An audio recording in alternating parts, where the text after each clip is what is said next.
lakukan kurang lebih sekitar 12 tahun yang lalu, kebetulan oleh diri saya sendiri atas izin Allah, dalam peranannya sebagai salah satu alternatif untuk pengobatan berbagai macam penyakit.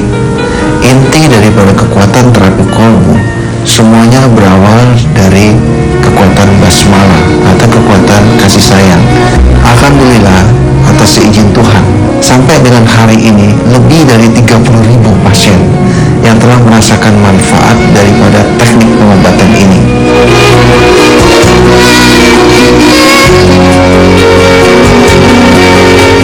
Saya sakit kepala sebelah kanan.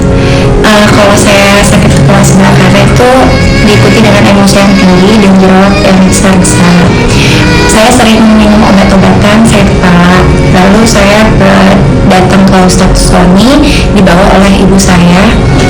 Saya diterapi sebanyak 3 kali. Dari sini saya cuma dikasih minyak untuk diolesi di bagian yang sakit dan air mineral untuk minum. Saya sakit lambung sudah 3 tahun. Saya sudah ke dokter, ke rumah sakit, dikasih obat begitu, kamu lagi. Setelah saya lihat Ustadz Sony di JEK TV, saya berminat untuk menghubungi Pak Sony. Setelah saya telepon, diminta datang ke terapi kolbu. Yang pertama saya biasa-biasa aja. Terus yang kedua itu setelah pulang enak tidur, enak makan, kondisi saya lebih bagus. Jadi saya terima kasih kepada Allah dan terima kasih melalui Pak Ustadz Sony. Kami tidak menggunakan obat, kami tidak menggunakan jamu, kami tidak menggunakan jarum suntik, kami juga tidak menggunakan pijat-pijat, kami tidak menggunakan ayat-ayat atau tulisan-tulisan dari agama-agama tertentu, dan kami tidak menggunakan bantuan jin. Sehingga alternatif daripada pengobatan ini boleh dikata aman dan tidak mengandung unsur musik. Assalamualaikum warahmatullahi wabarakatuh. Selamat malam pemirsa JEK TV dimanapun Anda berada. Apa kabar Anda di malam hari ini? Semoga semuanya dalam keadaan sehat walafiat. Baik pemirsa, senang sekali selama 1 jam ke depan saya Poppy Putri bisa hadir kembali menemani Anda. Tentu saja dalam Terapi Kolbu The Power of Soul, yang pada malam hari ini kita akan mengangkat tema mengenai ikhlas. Saya tidak sendiri, karena saat ini saya juga sudah ditemani seorang terapis dan guru besar dari Terapi Kolbu, yakni Ustadz Sony Sutrisna. Assalamualaikum Ustadz, apa kabar? Selamat malam. Waalaikumsalam warahmatullahi wabarakatuh. Insya Allah, alhamdulillah baik. Alhamdulillah baik. Para pasien yang ada di sana juga bagaimana ini Ustadz kondisi mereka? Insya Allah, alhamdulillah baik. Alhamdulillah. Dan ternyata sudah hadir juga di studio pada malam hari ini seorang mantan pasien dari Terapi Kolbu. Sudah hadir Ibu Lina. Selamat malam Ibu. Apa kabar Ibu Lina? Baik, alhamdulillah. Ada keluhan apa Ibu waktu itu? Ada penyempitan di lumbal ke-9 kalau nggak salah gitu. Dan ada rasa pusing ya Ibu ya kalau nggak salah ya? Pusingnya setelah sekian tahun gitu Mbak. Oke, baik. Nanti kita juga akan detailkan lagi dan jelaskan kepada pemirsa waktu itu keluhannya seperti apa, dan kemudian Ibu beranjak ke Terapi Kolbu juga bagaimana nanti ceritanya ya Ibu ya. Baik pemirsa, mungkin bisa langsung saja kita berikan kesempatan kepada Ustadz Sony Sutrisna untuk menjabarkan lebih detail lagi mengenai tema kita yang kita angkat di malam hari ini adalah ikhlas. Ikhlas itu adalah buah dan intisari dari iman. Seorang kalau dianggap tidak beragama, ini karena memang tidak ikhlas. Jadi ikhlas ini sebenarnya kompleks sekali begitu ya Ustadz ya. Silakan untuk menjabarkan Ustadz Sony. Ya, terima kasih Mbak Poppy. Assalamualaikum warahmatullahi wabarakatuh, para pemirsa JEK TV yang dimuliakan oleh Allah dan berbahagia. Para pemirsa, pada kesempatan yang berbahagia ini kita mengangkat tema kita yaitu ikhlas. Saya pikir tema ini pantas untuk kita jadikan sebagai obrolan kita di malam hari ini, mengingat karena ikhlas adalah suatu yang sepertinya gampang diucapkan, padahal pada saat kita menghadapi situasinya tidak segampang yang diucapkan tadi. Sebab ternyata ikhlas itu menduduki suatu tingkatan spiritual yang cukup tinggi ya. Sebab untuk mencapai suatu titik ikhlas itu perlu sebuah perjuangan. Para pemirsa JEK TV yang berbahagia, ternyata pada saat kita ingin masuk di dalam suatu pintu yang kita sebut pintu ikhlas, wow, hambatan kembali lagi adalah ternyata hambatannya adalah diri kita sendiri. Saya teringat apa yang dikatakan oleh Rasulullah pada saat beliau sedang perang Badar, selesai perang Badar, di mana Rasulullah berkata ada suatu perangan yang lebih besar, yaitu perang melawan hawa nafsu. Nah, hawa nafsu ini biasanya dimotori oleh ego atau diri yang ada di dalam diri kita, dan itulah yang menjadi hambatan kita masuk di dalam pintu ikhlas tadi. Para pemirsa Jak TV yang berbahagia, ternyata kalau kembali lagi, kalau kita sudah berbicara ego, maka kita berbicara ternyata penyebabnya adalah yang selama ini sering kita bicarakan, adalah kembali lagi kotoran hati. Jadi kalau kita di dalam hidup kita penuh dengan kotoran-kotoran hati, tanpa kita sadari, kotoran hati itu yang akan membentuk seseorang menjadi memiliki ego-ego yang sangat kuat. Nah, ego-ego yang sangat kuat itulah yang menjadi penyebab kita sulit untuk masuk di dalam pintu ikhlas. Namun apa dan bagaimana ego itu dan bagaimana cara mengatasinya akan kita bicarakan pada segmen berikutnya. Baik Ustadz, dan tentu saja Anda pasti juga penasaran dan ingin tahu kan pemirsa. Untuk itu jangan kemana-mana, Terapi Kolbu The Power of Soul akan segera kembali.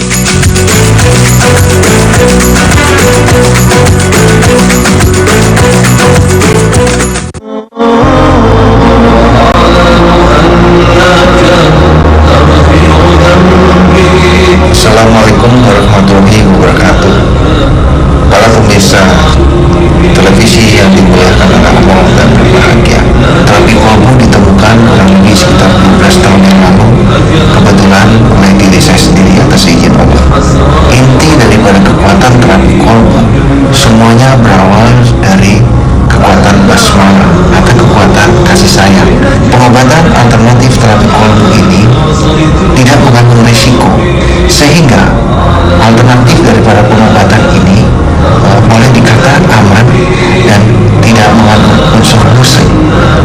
Mudah-mudahan apabila ada di antara para pemirsa yang saat ini sedang menderita sakit seperti tadi, boleh mencoba Terapi Kolbu sebagai salah satu alternatif pengobatan. Selamat mencoba dan Assalamualaikum warahmatullahi wabarakatuh.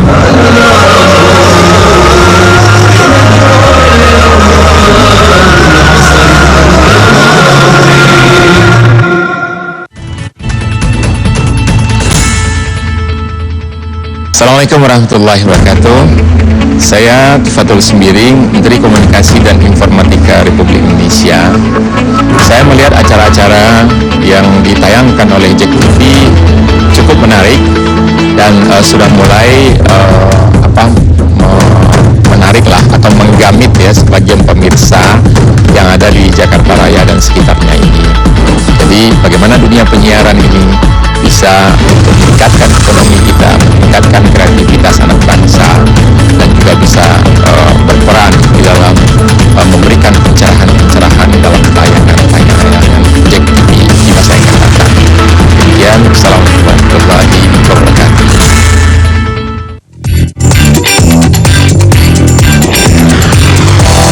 Jangan stres ya pemirsa. Wajahnya belasan alami itu gara-gara buah doang 3 kali sehari. Coba taruhan sama saya, ntar kulitnya lebih bercahaya. Double plak, jadi plak yang gampang pecah dari stres adrenalin itu. Namanya nggak mau banget makan organik aja. Kata dokter.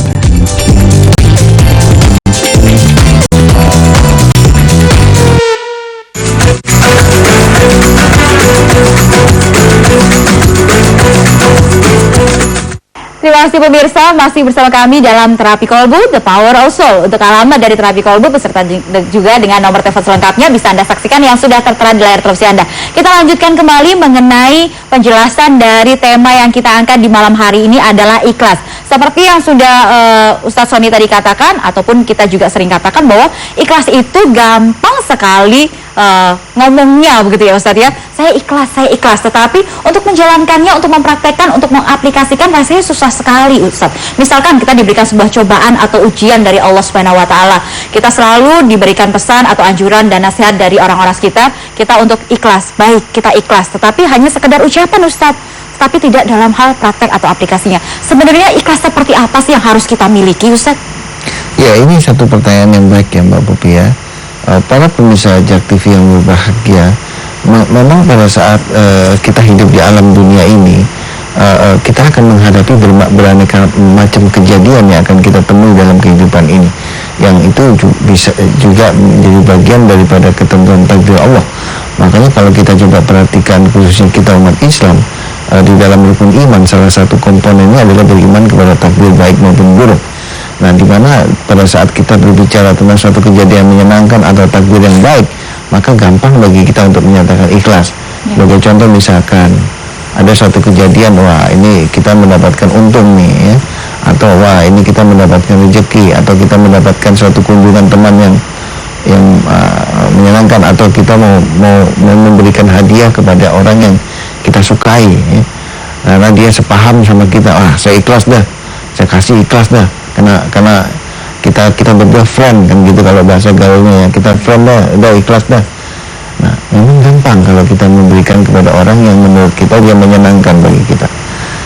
Tapi apabila kita harus berbagi kepada orang yang tidak sepaham dengan kita harus berbagi dengan orang yang tidak selera dengan kita. Nah, di sini agak sulit kita untuk mengatakan asa ikhlas. Malah yang ada justru malah kebalikan, enak aja kamu kan begitu. Nah, sebenarnya apa yang menjadi penghambat kita untuk membeda-bedakan ini? Padahal perintah Allah di dalam kitab suci, cintailah manusia seperti kau mencintai dirimu sendiri. Artinya apa? Kita harus ikhlas memberikan sesuatu, baik itu kepada siapapun, kepada mungkin yang dia menyenangkan maupun yang tidak menyenangkan bagi kita. Nah, untuk bisa sampai kepada posisi kita mau memberi kepada sesuatu kepada yang tidak menyenangkan bagi kita perlu berjuang, para pemirsa. Berjuang terhadap apa? Berjuang terhadap ego yang ada di dalam diri kita.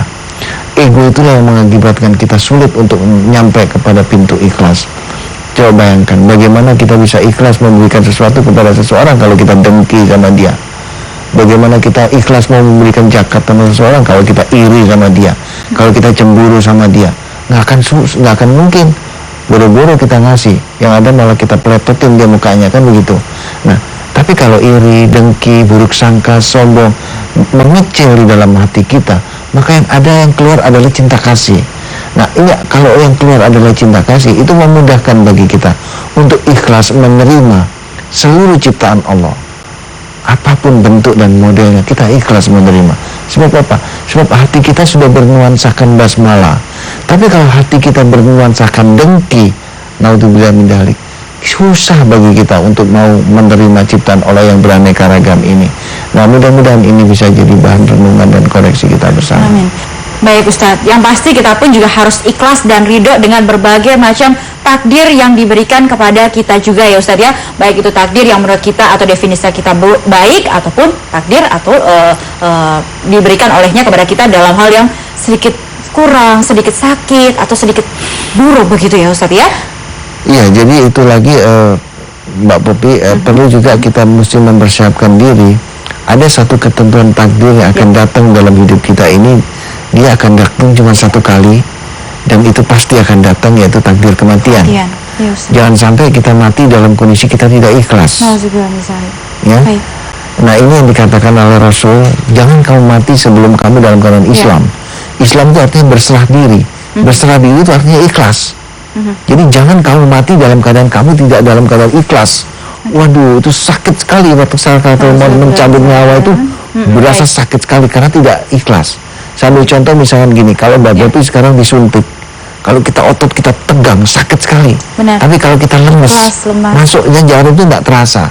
Nah, itulah gambaran ikhlas pada saat sakaratul maut. Ya, semoga penjelasan dari Ustadz Soni Sutrisno pada malam hari ini juga bisa memberikan sebuah kita introspeksi dan juga bisa kita berpikir lebih dalam lagi bagaimana caranya supaya kita bisa menjadi hambanya yang lebih ikhlas lagi dalam menyikapi berbagai macam aspek kehidupan dalam kehidupan kita. Anda jangan kemana-mana pemirsa, kita akan segera kembali setelah jeda berikut.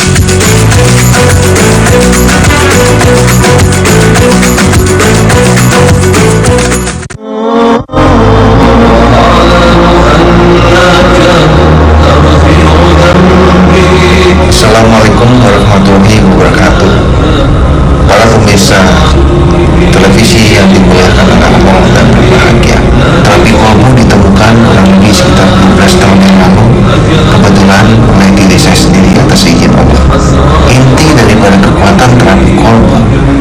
Semuanya berawal dari kekuatan basmalah atau kekuatan kasih sayang.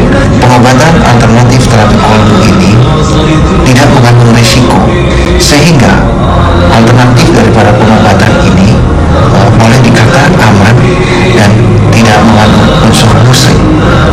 Mudah-mudahan apabila ada di antara para pemirsa yang saat ini sedang menderita sakit seperti tadi, boleh mencoba terapi kolbu sebagai salah satu alternatif pengobatan. Selamat mencoba dan assalamualaikum warahmatullahi wabarakatuh.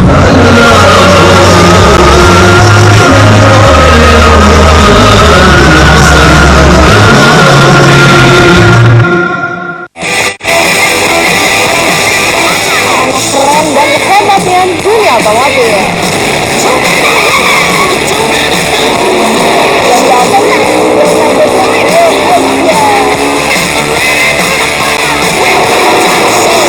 Setiap hari Minggu jam 9:30 malam. Feel bebas.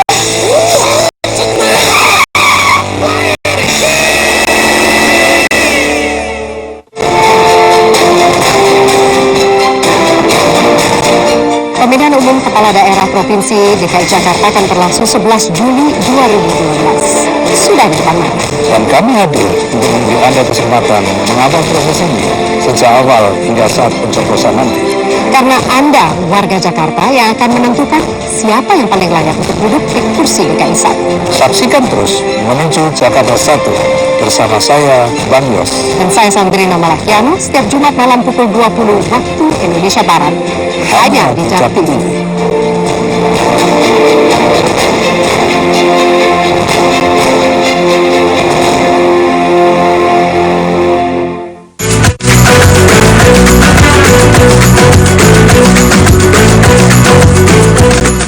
Ya pemirsa, untuk alamat klinik terapi kolbu di Jalan Utan Kayu Raya nomor 24 Jakarta Timur 13120, nomor telepon yang bisa Anda hubungi di 0218582029 atau 0218500413 dan 021705880381. Anda juga bisa mengakses website dari terapi kolbu di www.powerofsoul-indonesia.org.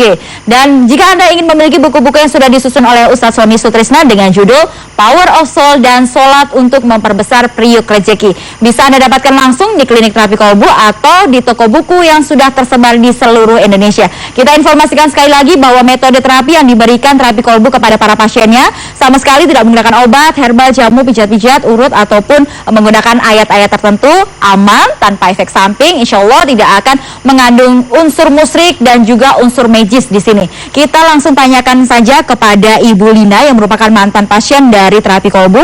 Pada saat itu ada keluhan syaraf kejepit ya Ibu ya? Iya. Penyempitan apa itu Ibu? Saraf Mbak, yang kalau saya tuh masalahnya tulangnya tuh mekan ke saraf gitu loh Mbak. Oke. Di lembaga 9 ya? 9 terus ada yang udah lupa, udah lama ya Mbak ya itunya. Terus akibatnya kaki Mbak yang nggak enak, jadi agak lemes gitu, bukannya sakit, lemes. Jadi nggak kuat untuk bertenaga gitu ya Ibu ya? Ngangkat kaki itu susah gitu, jalan tuh juga ngerayap-ngerayap gitu sampai engkel. Ini udah berapa lama kejadiannya Ibu?